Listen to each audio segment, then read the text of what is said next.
Yo viewers, what is up? This is Liquid. So this is my little small fast-paced tutorial of how to paint your Xbox controller.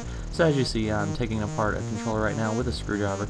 This is actually a wired controller. Any wired controllers that you have will actually be with a Phillips head, and it makes it actually easier. So if you're trying to paint one, try to get a wired one. Also, if you have any slick surfaces on it other than like the wireless or the actual original controllers, like if it's an Afterglow controller or it is a GameStop controller like I have right here, then you're going to want to sand it down. Anything else you're not going to need to sand down. The original Xbox controllers don't need it, and therefore I never sand it down.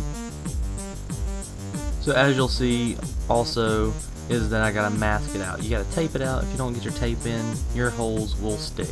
So whenever you go to paint your buttons, you also want to make sure you tape around the buttons. I personally didn't this time just because I know how to sand them down if they for some reason stick. So here you'll see me plugging up all the holes with tape, and this is just normal paint tape that you can get, that you normally get for a house, like on your walls and things like that. And it's pretty chunky. I just tear it up and ball it up and roll it and put it into the holes.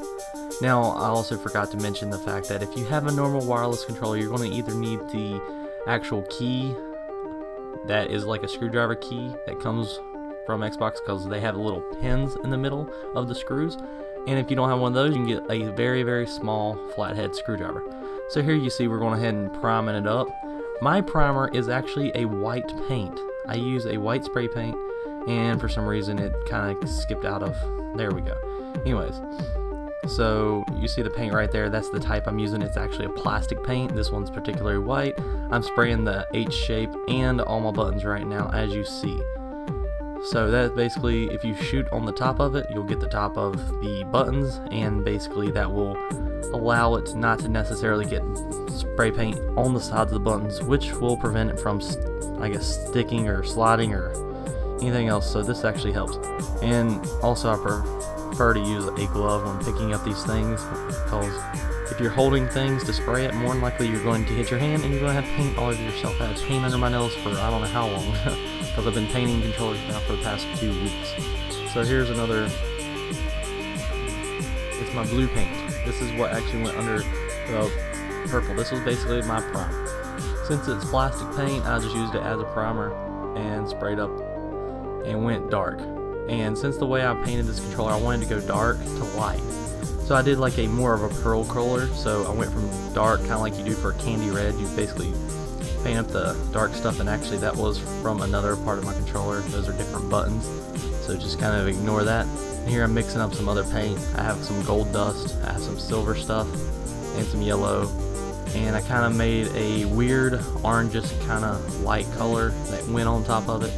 And then I ended up going for a purple magenta. So this is all airbrushed. Not everyone's obviously going to use an airbrush, but it honestly gives you smoother color, and you can have a little bit more variability of what colors you can use as far as making them sparkly.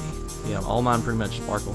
You can see here a little bit of painting on it, and basically giving a little coat to it. It's turning purple now, and whenever you want to get it to a certain color, you can change it red and other things. And you want to make sure it either sparkles or gets your right color that you're wanting. And all about the pearl color, if you do pearl like I kind of did, you have to do it all in layers. You go from darkest to lightest, and the lightest is going to kind of shine through the top of it, because the dark color is definitely covered up if you happen to spray it next. So this is basically right after I clear coated. I put about 3 to 4 clear coats on it, and you can see how shiny it is. I used a plastic clear coat, the same kind of bottle that I showed you earlier, and that actually gave it a little bit of more of a sealant. And then I used another one that kind of gave it more of a gloss. And here you'll see me removing the mask and everything else.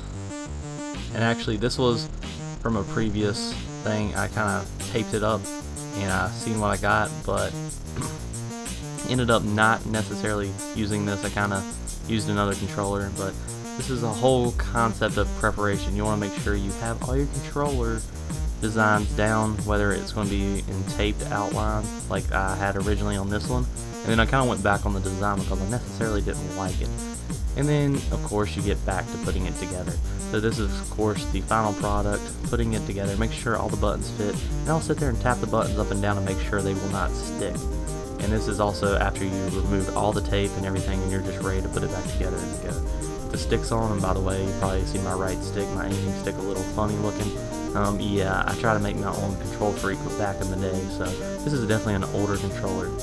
But it definitely, it worked for the time being until I actually got a control freak. Basically all I did was cut off a stick of an old broken controller and put it on top of the current stick and glued it. So you snap it together, and then you put all, what is it, 6 screws? 1, 2, 3, 4, 6, I think it's 7 actually. And you put them all back in, you screw them down. As you can see, my little screwdriver. It's usually ones that you can get for eyeglasses and things like that. That kind of flathead will work. I think it's like a 1/16 of an inch or an 1/8 millimeter, or I don't know, something like that. So, and there's the final product. You can see it's sparkling and it looks pretty good. So white and purplish sparkle theme. And I hope you enjoyed the little tutorial, and hopefully you'll get some controllers painted up yourselves. And any questions, please leave them in the comments. Please like, subscribe, and favorite. Sorry to ask, but it always helps. Thank you.